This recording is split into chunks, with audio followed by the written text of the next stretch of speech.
السلام عليكم، مرحبا بكم. ان شاء الله كامل تكونوا بخير على خير. ان شاء الله لا فيديو تاع اليوم تلقاكم باحسن الاحوال بصحه جيده ان شاء الله يا رب العالمين. هذه البيتزا يا البنات الا ما جربتوهاش راكم بزاف مراطين، بزاف بنينه، كراف بنينه، خفيفه ريشه، تقول ما كيش تاكل. يعني كي تضربي 3 حبات ولا 3 خبزات ولا قولي ما كليتيش وقولي ما كليتيش. الا درتوها يعني غير ضعفوا المقادير، لانه انا صراحه هذه وليداتي ما شبعوهاش. غير في المقله يا بنات، مكوناتها بسيطه توجد في وقفه. يعني مع السخانه راهي جايه، الفرن راح يجينا بزاف ولا الكوشه راح تجينا بزاف ثقيله باش تشعليها. دونك هذه غير في المقله وراح توجديها لوليداتك يعني وتتمتعوا بها. اروع بيتزا ممكن تاكلوها، خفيفه ريشه، قد ما نشكر راح يكون يعني قليل فيها. اذا بسم الله ونصلوا على النبي رسول الله. اول شيء نبداو به راح نوجدوا لاصوص تاعنا. يعني ادي طنجره ولا ادي اي حاجه كما راكم تشوفون. نص حبيبه تاع بصل، حبيبه تاع طوماطيش، سنينه تاع ثوم وشويه زعتره، شويه ملح، شويه فلفل الكحل، شويه زيت، ونديروا كلش يتقلى فوق النار. نقصوا الغاز. انا هنا عندي الطوماطيش تاعي راهي كونجلي، دونك ما زدتش الماء. نتوما الا كانت الطوماطيش تاعكم شويه ناشفه زيدوا لها قيس واحد الفنجان هكذا ولا نصف فنجان تاع ماء وخلوها على نار قليله فوق النار، يعني على نار قليله تطلق الماء تاعها وحدها. وكي نشوفوها يعني بيان سور طابت راح نميكسو كلش. فوالا قلت لكم انا الطوماطيش هنا تاعي راهي كونجلي، دونك ما زدت لها حتى ماء. درت لها فوق النار، غطيتها ودرتها فوق النار ونقصت لها الغاز. كي طاب البصل وطابت الطوماطيش ميكسيت كلش.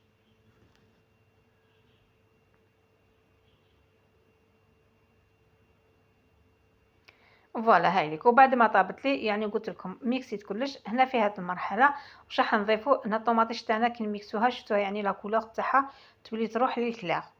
اللي ما تحبش الطوماطيش كيما هكذا كيما انايا، انا بغيها شويه يعني تجي شويه فونسي، راح نقلبها في الطاجين كيما هكذا. وكيما شفتوني هنا في هذه المرحله انا ضفت نص فنجان تاع ما شللت به الميكسر تاعي، وضفت نص مغرف تاع طوماطيش تاع المصبره ومغرف صغيره تاع سكر، وخليتها فوق النار قسم مدات لي هاد لا كولور شابه. يعني بالخف راح توجد، يعني ما تديش وقت طويل. فوالا. واش راح نديرو دروك يا البنات؟ نروحو نوجدو لا فارس اللي راح نرافقوها مع البيتزا تاعنا. هنا اختياري انا واش درت.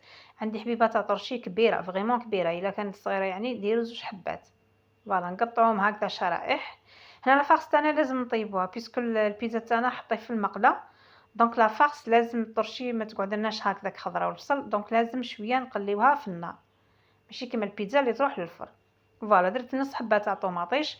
وهذه لاصوص ننصحكم تقووا منها لانها بزاف تجي بنينه، خاصه اذا ضاعفتوا المقادير. درت شويه ملح، شويه فلفل الكحل، شويه زيت، وخليتها تجمرت فوق النار كما راكم تشوفوا هكا دون اضافه ماء. فوالا حتى يعني ذبال كلش. نروحوا لاباط تاعنا اللي نحتاجو فيها مغرف وكاس تاع اللي يرفد 220 ملي.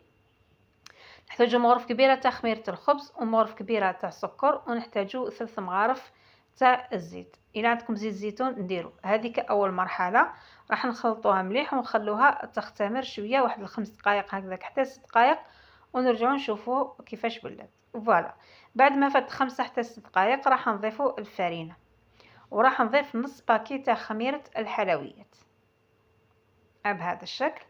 ما تنسوش الملح البنات، هنا كان ضيفوا الملح. وراني نقول لكم يعني الا درتوها ضاعفوا المقادير لانها فريمون خفيفه يعني ما تشبعوهاش. راح نزيد الفرينه ونقعد نحرك بالتدريج حتى نتحصلوا على عجينه اللي تكون شويه طريه، يعني ما تيبسوهاش. دوك تشوفوا القوام تاعها.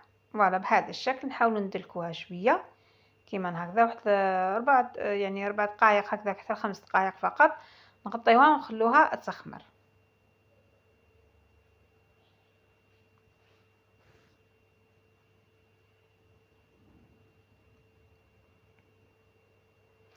العجينه تاعي بعد ما خمرت راح نديكازيها وراح نقسموها.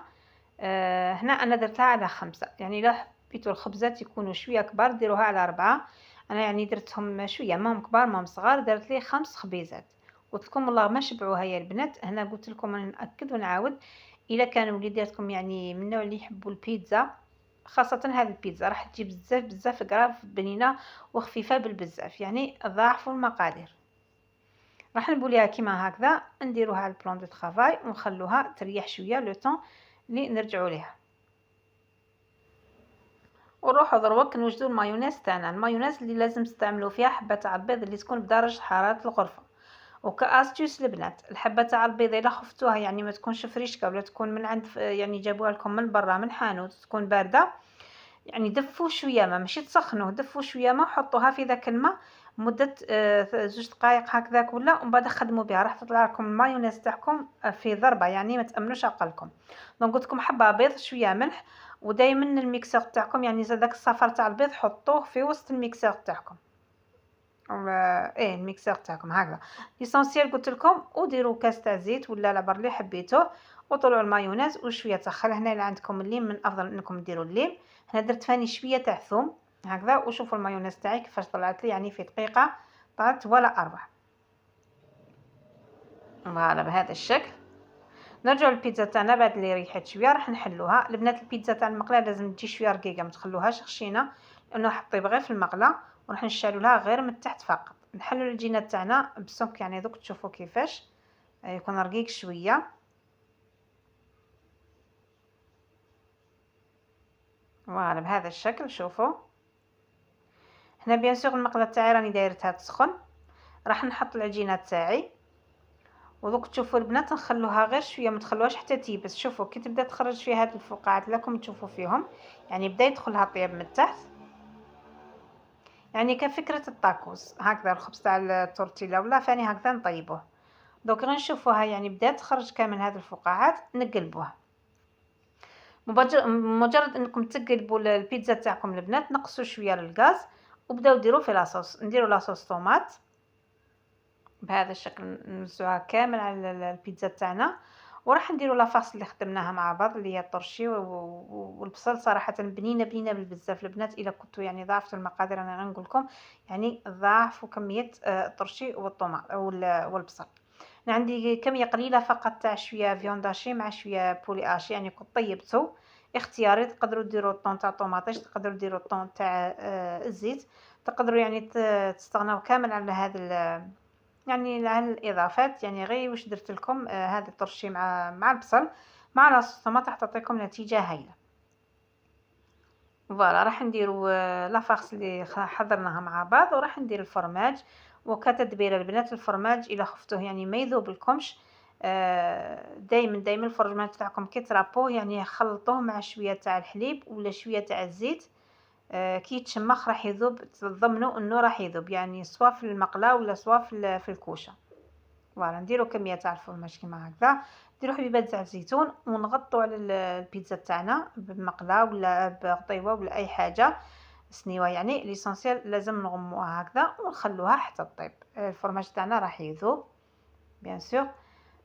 نخلوها حتى تدي ديك التحميره من تحت ونحوها.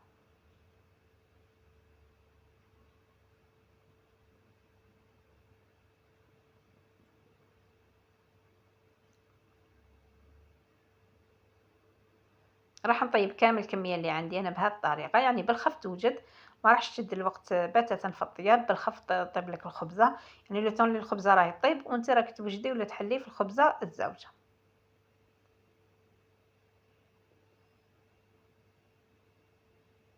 يعني خلوها طيابها، انا وريت لكم الزوجه هكذا باش تشوفوا، خلوها حتى تشوفوها يعني بدات تخرج في دوك الفقاعات هكذا باش تقلبوها وتكملوا العمليه تاعكم. قلت لكم راح توجد لكم بالخف يا البنات.